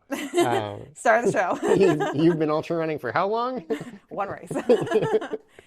Erin, our friend Erin, likes to ground me. She's like, Juliana, that's not even really an ultra. You run further than that when you run a marathon because you walk further than that afterwards. I'm like, thank you, Erin, for grounding me back to the ground again. Yeah, but maybe that's a good example of like when other people get involved, it always is complicated. It involves their thoughts, your thoughts. No, but I get to be the superstar in my head of like a music video when I'm like running and singing. Yeah. And just like living my best life. Yeah. You know? Yeah, and so if you're that superstar when there's nobody watching, like it's a pretty good sign that like that's actually your identity, and I think as we're finding it is. But I think at least internally it is. If you go out and run a marathon and there are people cheering for you the whole way, and they give you a big medal and like a swag pack at the end, like I don't know, you've learned maybe something about yourself, but you've created that identity in the presence of all these other people. And I was really curious when I started signing up for these races in the absence of all these other people, because I felt like I'd kind of gotten away from myself with this job that I had, and I'd put a lot of myself into the job and it hadn't paid a lot back out. And so I wanted to know, who am I? When it's just you. Yeah, at the most basic level. And I think, I'm still finding that out, but as we all are. The calm is worth it. I agree. I feel like for me, I got lucky in a way from my first marathon because my family, they don't give a shit what you do. Nothing is ever good enough for them. So like I finished my first marathon looking for validation. I did not get any validation afterwards. And I realized very quickly that the only person you got to impress is you. Yeah. And that the only person who's really going to care the way you care at the moment you care is yourself. Yeah, you just gotta like. It's nice to have like I love having like you and Nicole around you. Like, because again, like you said it exactly right. Like, there's no pressure. It's like when you finish, when you texted me and like Nicole texted me that you didn't finish. Like, I was like, oh, that's sad, but I was like, Ben will be fine with it. Yeah. I was just like, first off, I was glad that like it wasn't because of like a major injury or something. Nope.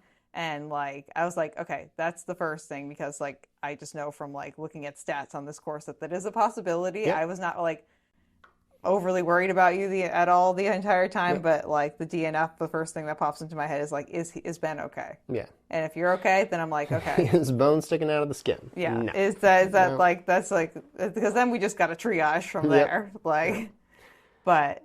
No, and I haven't seen a lot of those types of accidents on that course, and maybe it's just a factor of not having seen a lot of people on the course. But when people who go into those races, generally speaking, are, I feel like, prepared in some capacity. The injury that does keep coming up on that course that a lot of people suffer, there are 4 or 5 moments on the course where trees lean down over the course because they've fallen.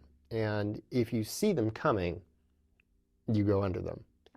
And you just judge how like high or low the tree is, and you misjudge, and then Or if you don't see them coming, you go straight into it. And a lot of them have like jagged branches poking out. Oh, and no. so I guess if I could suggest one thing, turn your hat around backwards. So the brim is not, there's not a lot of sun on the course. You know, it's good to have a hat maybe, but you don't actually need to like keep the sun out of your eyes. It's not Arizona. You don't need sunglasses. And I think switching to a backwards hat, one, makes you look cool. yeah, it makes you look like a, what was that, backyard baseball? That's how I think of. I love backyard baseball. But you gain a little bit of your field of vision, and that's the injury I've had that I've seen other people have, is just head clobbers on trees, leading to a little bit of blood, and just like some anger. Like there's nothing like hitting your head to just unleash rage. Yeah, to just make it so you're like, ah! Especially maybe at like 2 a.m. Nothing says... That's exactly when I hit mine. This is when I'm imagining me hitting my head on a tree, because the tree would blend in with the dark a little bit because it's like a darker color. And I could see me being like looking at the ground, at rocks, and being like, I was going uphill. The tree was up here. I was looking down there. I had a hat on. And sure enough, bam, right in the face. Really blocking all that darkness out with that hat. Yep. Yeah, and that's it. Like you don't need it, but you don't think about it until you've run into the tree. So. Yeah. Well, now we know. We start. That's my hot tip. Turn your hat around. Hat backward, ass backward. Yeah. Yep. Well, I think we got to round it out, Ben, with what shoe did you choose to use? Because I know that you had multiple shoes you were choosing from.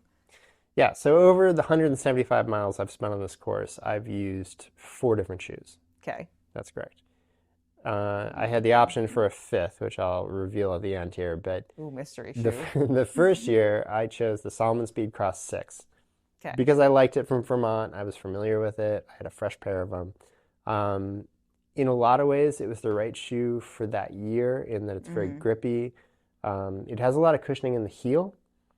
Not in the forefoot, though. Not in the forefoot. I learned this already. Yeah. So it's also, in a wet year, a very heavy shoe.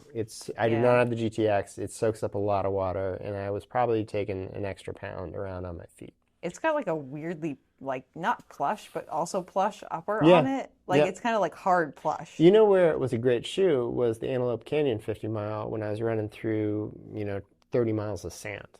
I can see, because it kind of almost works. It like kind of like hugs your foot and is like a second skin almost, but like a puffy second skin. It was a very comfortable shoe for the Antelope Canyon race. Yeah. Okay. Tracks. So that was a good choice, almost. Where it really started to hurt was late in the race when I was going down on steps, like coming down to Tecumseh. Oh. It was like bone crunching because of that lack of forefoot cushion. So the next year, again, in keeping with a year that I struggled to take it seriously that year. And I don't know why, because it was a serious thing. I was like, I've done this before. Just shitting around on the 50, aka like 60-ish mile course. It's like how all sophomore efforts go. Like you do it once and it's artistic. Like it's beautiful and effortful and it's one-off. Like you're never going to do it again the same way. It's a piece of art. And the second time you're like, well, I know how this goes.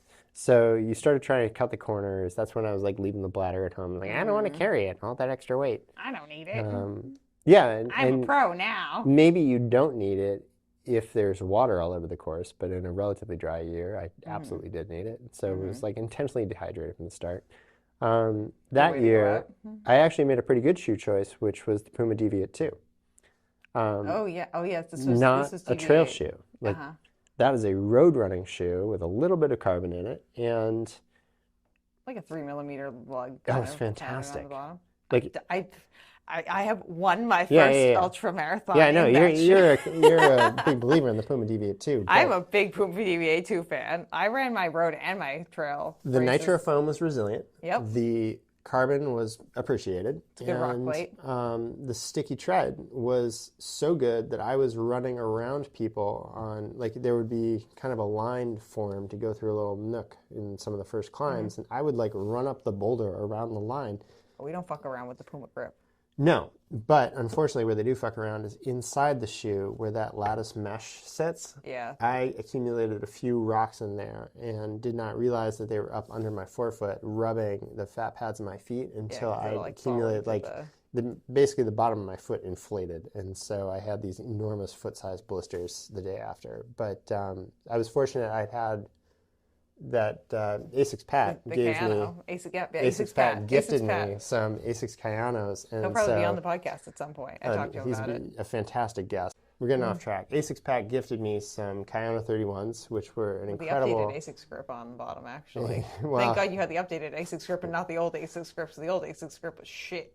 Yeah, but the new Asics grip was pretty sticky, so that actually worked. And that was actually a nice way to end that race, was I did about 20 miles in the Kayano. Cushy miles. Yeah, I tore the back off it a little bit, but it's way out of its league in the White Mountains. It really had no business being there. I was surprised you even took those out, because I as much as I like the Asics shoes, they do not most of them do not have good grip on the bottom. Yeah, that was an impulsive decision that ended up not working badly. This year, a 50-50 shot on that bad boy. This year I ran Solomon Genesis, which was awesome in almost all respects. Okay. But I'm right back to the forefoot cushion. It just lacks a little bit of padding under the forefoot. And so that ultimately, I've over-tightened them in the past, and so I left them a little loose this time, and that was the wrong thing to do. I feel like at some point, Ben, we have to come out with a shoe line. Yep. This is inevitable. Yep. There'll be a trail shoe. We'll call it the Benjamin. Yep. I don't know what we're going to call the Juliana shoe. The yeah, shoe and that we've won't shut up. just ripped the rubber off a Puma Deviate and glued it onto our own shoe. Here you go, world. We're going to start cutting. I think our first plan of action should be, when I'm done with the Magnify, is we got to cut it in half and throw a plate in the middle, like a TPU plate in the middle of the Magnify, Nitro, or the not the Magnify, the Mag Max, sorry. Yep. We got to rip that bad boy in half and throw a plate, a rock plate, and then just fill in the gaps on the bottom of the grip. Yeah, we could repurpose that heel foam too or something. Yeah. Put that maybe up under the forefoot for that extra cushion we're looking for. Yeah. Yeah, I think that would be my concern with that shoe, is just getting bounced off something on the downhills. Probably. Where your heel is 2 inches in front, but the rock still hits it. And anyways. You just don't feel it. Yeah, so I thought the Solomon shoe was awesome. I love it for around here. I'd love it for 50K. I think it's a fast shoe. It's like a mountain bike tire. It's got great sidewalls, a ton of stability, actually. I just wish it had a skosh bit more cushion. Do you have a rock plate in those bad boys? Or no. Do you think rock plate and cushion, or just the cushion? No, I think it's a suspension issue. I don't think it's not about things poking you. It's about just fatigue, Yeah. And particularly that step down. We started this podcast saying it's 2,900 flights of stairs up and 2,900 flights of stairs down, and it's always been the down that has had the most wear and tear on my body. And that's the forefoot area? Yeah. Solomon makes some higher cushion shoes too. Yep, they do. Have you tried those? I don't know which Solomons you've tried. Not in this context. Okay. I think you need a high cushion shoe, and you need a shoe that's going to maintain its cushion for the entire race. Yeah, that's half the battle. So I think of the shoes I'm seeing now, the Hoka Mafate 5. I hope I'm pronouncing that right. I don't know. Genuinely don't know. Mafate. We had this conversation the other day, and both of us were like, Mafute! Mafate is to mispronounce this name. Mafate. I think it's got a dual density foam, right? So it's got a thicker foam and I just watched the review. fluffier foam on top. So what's nice about that is you can drape the more rugged foam and then step onto it through the more squishy foam. Yeah, that kind of bathtub style foam. Yeah, setup. So I think that's probably going to be kind of where I go next for next year. Kind of like one of my favorite shoes that I'm probably going to run Berlin in, which is the Forever Run. Oh, no got kidding. that bath foam. Yeah, we are going into this run stability focused. All right. We are going to be stable. Plus, that's a shoe. Actually, that foam is kind of really responsive. Actually, You going Forever Run 1 or 2? 1. I don't own the 2. Yeah. It's too expensive right now. Yeah. And I really like the 1. So maybe the 1 was nice. The one is good. I like the 1. The 1 is firmer as far as I'm aware. Like the couple of times I tried on the 2, than the 2. So it's. Yeah, I think the 1 had a really nice U-shaped bottom to it. With the 2, I find it comes down to quite steep sides. And I felt almost as if it were like a moccasin, and I was shifting a lot. Like it had great grip around my ankle and great grip actually on the ground, but I shifted too much within it. Kind of like the Saucony Peregrine, where it's an excellent shoe. Yeah. I just am not connected to it. And so, I started my Peregrines yesterday. you know, it's like driving a rally car sitting on a wooden bench. Like I'm just, yeah. So, yeah, so that's what shoe I'd choose to use. Is none of the shoes I've chosen to use. I don't think I've gotten the ultimate shoe. Oh, the other one I had. You promised a bonus shoe, Ben. You can't. The other one I had, which I almost led with, was the Arc'teryx Silent Pro, which is a highly rockered shoe, which is high cushion. And I think Arc'teryx is a really underrated trail shoe brand. I've only ever had great experiences with their Norvin line, and now with the Arc'teryx, with the Silent. I think the reason I didn't do it was despite a very good rocker and despite Vibram throughout, you've got mega grip on the whole sole, but right in the middle, under the arch, it's quite narrow. And when you're rock hopping on East Coast trails, what that result is you try to put the middle of your foot down on something, and you tip over because you just didn't get, it's not wide enough. You know, I'd love to see it be more straight, like straight profile through that, so like that a Brooks Ghost Max kind of like. Yeah, how that thing touches down on all parts of the shoe. Missing that sexy curve. Yeah, I think, you know, you get some weight savings. It's more sculptural. It's pretty. And on trails like around here, you know, it's fantastic. And I had a great little half marathon for myself yesterday running on some single track around Cape Cod. It was fantastic. Was that trail you said? Did you go do the power lines the other day? No, I went over to the waste management facility, which we'll talk about the wind direction on that one. But yeah, there's like some, you know, our friends, the dirt bikers. Oh, there's some dirt back. Did we go on that? I think we went up there. This is right along 28, and part of the problem is there's so much trash off 28 that it's like quite a filthy course. It's not.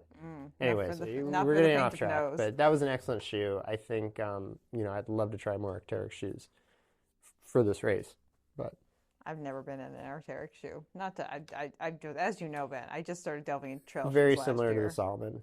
I think this has a slightly wider toe box, but like we're still in Narrowsville in terms of the toe box.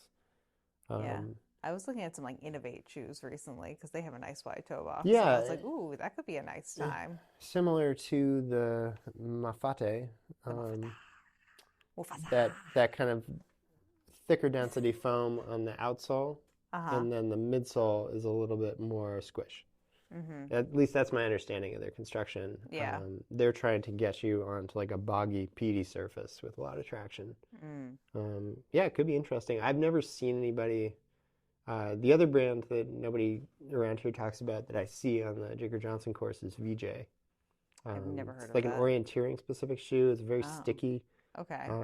I think that's probably a good match too. People have put down really nice times. The winner this year was wearing a pair of, I believe they were Nordas, and I couldn't in the dark tell if they were, what is it, 003 or 005. I think they were 5s, but they might have been 3s. They might have been 1s. I was just listening to Believe in the Run. They were talking about the 001s because those just got updated. I was like, And then honestly, it could have been that, but it was definitely a Norda shoe. That one doesn't have a rock plate or anything. They were saying that one's not as good on like technical trails because it's just well, whatever he was wearing, he was doing well on technical trails. So it could have been that though. You and I know people who run trails in Cliftons, so Hoka Clifton. That's true. Actually, the guy pacing the number 3 runner is wearing the Nimbus. Oh yeah, you told me that, and I almost like vomited in my mouth. Yeah, I saw him coming down near the top, and I was looking at his shoes because it was definitely an Asics logo, and I'm like, I don't recognize that Asics trail shoe. Like, is that the Trabuco? That is not the Trabuco. Maybe it's the Trabuco Minor instead of the Trabuco Max. Yeah, and then he passes me, and I see that really familiar profile on the side, and I'm like, oh, you're going down this in that. This will end one of two ways. I'll tell you what, Ben. I was like disappointed, like just for you. Like I wasn't disappointed in you about your DNF. I was just like, oh, I'm sure Ben is a little bit disappointed in himself, and like, but I'll hear about it. Like whatever his thoughts and feelings are. But I wasn't like shocked. I was viscerally shocked by the idea of someone like running down these like I imagine them running down a mountain in New Hampshire in a pair of Nimbuses, and I'm just like, I know what it was like when it was raining to walk down from my place to the run house when we were working there in those shoes, and just like how much I would almost slip and fall in the rain. Yeah, I think on the sidewalk. That's the only thing I can say is it was a dry day in the mountains, and perhaps the foam is so soft on the bottom of that shoe that it catches you when you fall too. It just like it's one of those things where you pull a string and a whole mattress just like out, and it's just like it's like the bloomin' onion. Yeah. We'll wrap it up now that we've successfully created the self-blooming. Do I leave that in here or not? Maybe it's in the bloopers afterwards. I don't know yet. I haven't decided what I'm keeping in yet. The bloomin' onion might stay on here, but we'll see. At a minimum, it'll be in the bloopers. But thanks for coming on, Ben. Thanks for having me. Yeah, thanks for chatting. It was good to just like hear about the race. Absolutely. I feel like people will hear some things and identify. I don't know how many people you're going to get to sign up for Jigger Johnson with you next year. If I do, I'll see you there. Yeah, Ben will see you there. He'll be attempting the 100-miler again. Yep, absolutely. Give me time. I'm already on that slippery slope. I don't know. I don't think next year I'm signing up for the 100-miler. Right. But also last year, this time, I was like, I don't think I'm ever going to do anything past a marathon. That's how I started too. I was like, those people running 100 miles are out of their minds. That's what I thought about, like the regular marathoners, and then I thought that about like 50K people, and now I'm thinking that about 50-miler people. 10 years later, but you've also promised me that there will be even more freaks the more people I get, like lovingly so, when I get up to these distances, and I say good. Yep. That's the people start to get pretty strange. I want them. I want them all. I want to meet these people. If I can meet other people who are hallucinating, or just delusional, that's what I want. Yep. You're in the right place. It's a nice time. I don't need any of that mundane shit anymore. Nope. Give me the weirdos. That's what I'm here for. Hello. Hi. Well, this is great, Ben. But okay. You want to give people your social media handle just in case they forgot where to find you, or your Strava? Or do you want people to just ignore your presence? Yeah. Ignore Ben's presence. He doesn't exist. I'll see you out there where I won't. He's not real. Exactly. Is this a figment of your imagination? Have you been hallucinating? Have you had a self-frying bloomin' onion today? Are you starting to smell that onion smell? Well, it's definitely bringing tears to my eyes. So same difference. Okay, friends. If you want to find us over here at Runnah, which is just me, that's at RunnahPod on Instagram and runnahpod@gmail.com. And you too can be the proud owner of a self-frying bloomin' onion. Stand back. Stand back and watch out. Juliana does have GI tract issues, and I will fart in your face if I eat one of those. Classic. And thank you to Fast Pickle for also supporting the podcast too. We had their product out here the whole time, and chat over to social media to check out Ben and I seeing who can do a shot of Fast Pickle faster. Spoiler: we both win. We both literally hit the deck at the exact same time. So I'll have to go back and watch the video to see if there was even any difference in time frame. As far as winners or losers are concerned, we finished at the same time. So, but okay, goes friends. Down smooth. Yeah, surprisingly so. We did have them refrigerated though. Yep. Fresh out of the fridge. It's a nice time. Okay, friends. We'll see you later. Bye. And that's the end, Ben. That's the end. That's the end. Nice job, my dude. Yeah, nice work. Killing it. Thank you for listening to this episode of Runnah. This podcast is edited, hosted, and produced by me, Juliana Coughlin. Brought to you in part by the Falmouth Running Club and the Falmouth Community TV station. If you'd like to connect with us, you can find us on Instagram and on TikTok at RunnahPod. And you can send us an email at runnahpod@gmail.com. And our original theme music was brought to you by the one and the only wonderful Jeffrey Hutton. And keep up the great work. I'm proud of you.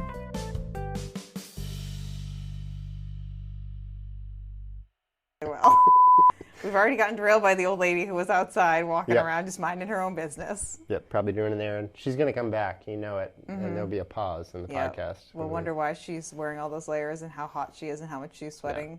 And maybe that she needs some Fast Pickle, I don't know. I was in CVS the other day, and they've already got the Halloween stuff out, so. That's wild. I know. They're going to bring the Christmas stuff out sooner. It's 2.5 months away, so. Ugh. Wow. Anyways. Have you lived up to that potential so far? That's a high bar to set. It was. This is aspirational, but I think I've done an okay job.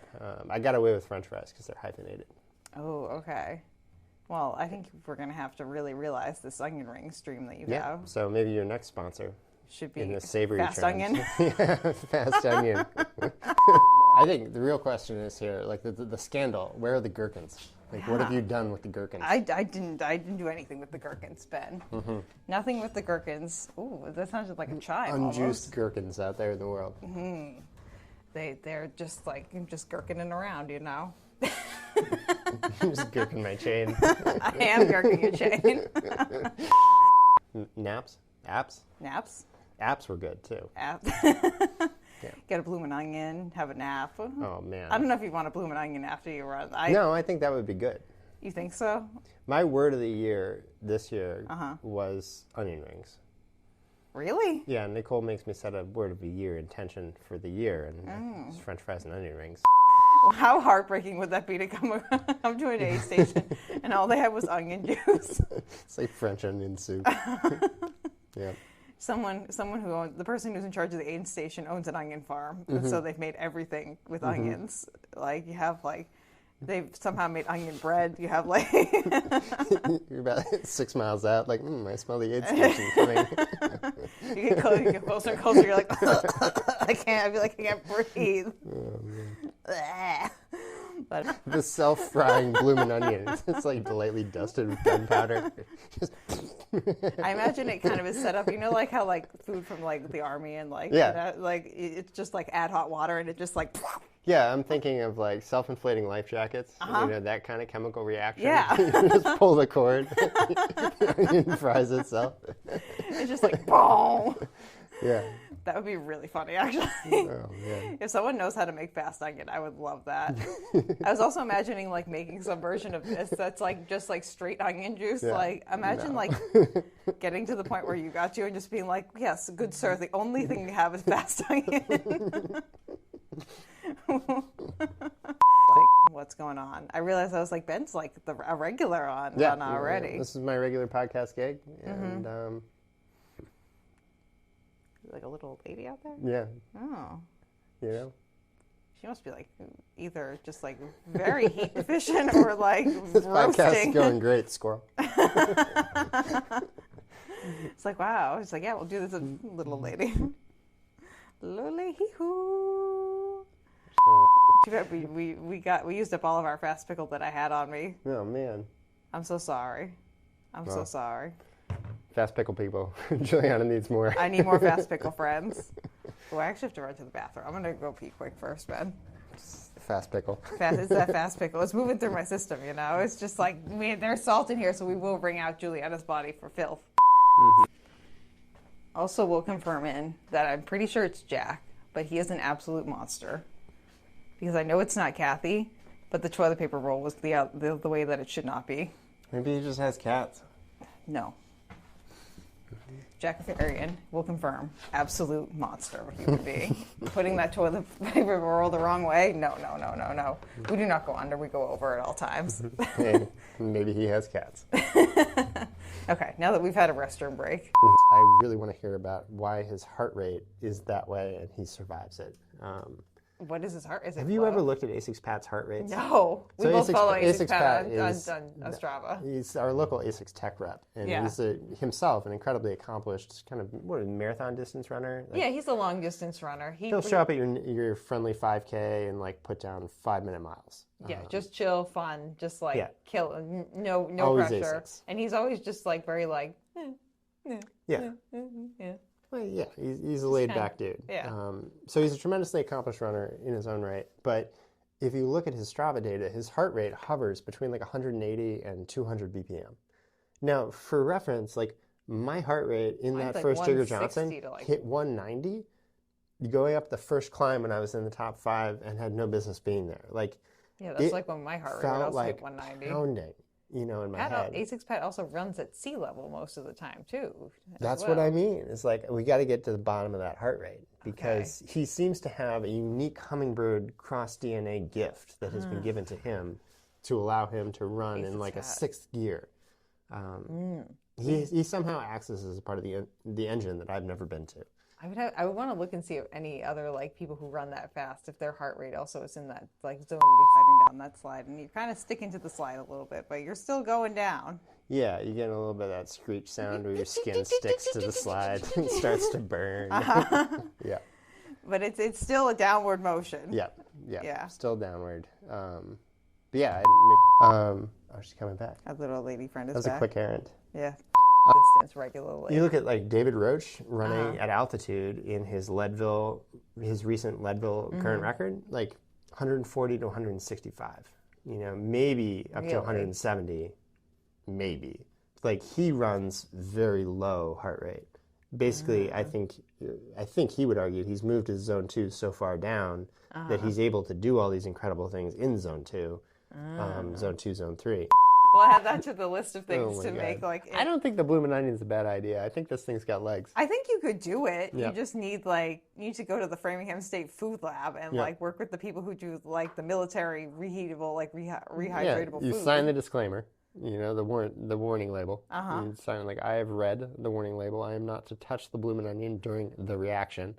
And then it's like a firework. Like you kind of like pull a string or you light a fuse. Or... I imagine it's like really, really, really like fold it up and it goes.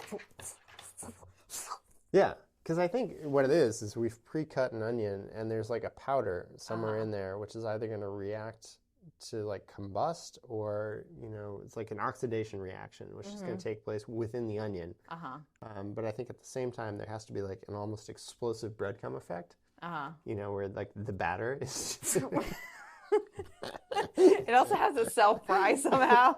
Yeah. I like how this isn't like, it's not like pre-made, but it's like there's like a little mini chef inside there being like, and now I add the batter in. It's a self-frying Bloomin' Onion. Can you imagine the lawsuit? Then you're like, what the fuck is going on here? Something is like seriously wrong. And then you have the same person coming after you. Would you like some onion juice to go with that? I made French onion soup too. And you can dip some onion bread in your French onion soup. And you're like, The fire started when the hikers deployed their self-frying Bloomin' Onion and shot flaming sparks 50 feet in every direction. I think a good way to gauge if someone has gone through the aid station yet or not that has those is like you get behind someone like... And just like, yes, they have been through the onion aid station. Just like a little singed patch in the back of their head. There's like an eyebrow missing. I'm looking for the first aid station. It's like, guys, I think we got someone who's cutting the course. Yeah, their farts don't smell like onions. Yeah.